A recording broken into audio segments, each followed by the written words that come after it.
একজন সাহাবী একবার রসুল সাল্লাল্লাহু আলহি ওয়াসাল্লামকে জিজ্ঞেস করেছিলেন, ইয়া রসুল আল্লাহ, আমরা প্রতিদিন ঘুমাই আবার জেগে উঠি, এটার পেছনে কি শিক্ষা আছে?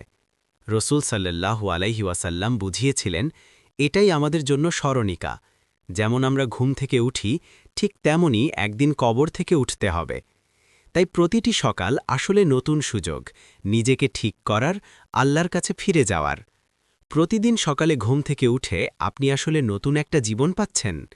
আর এই মুহূর্তেই একটা ছোট দোয়া বদলে দিতে পারে আপনার পুরো দিন। দোয়া: আলহামদুলিল্লাহিল্লাযী আহইয়ানা বা'দা মা আমাতানা ওয়া ইলাইহিন নুশুর।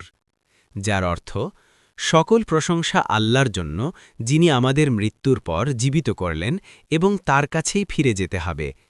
সূত্র: বুখারী ৬৩২৫। ফজিলত: ঘুম থেকে উঠেই এই দোয়া পড়লে সারাদিন বরকত ও কল্যাণে ভরে যায়।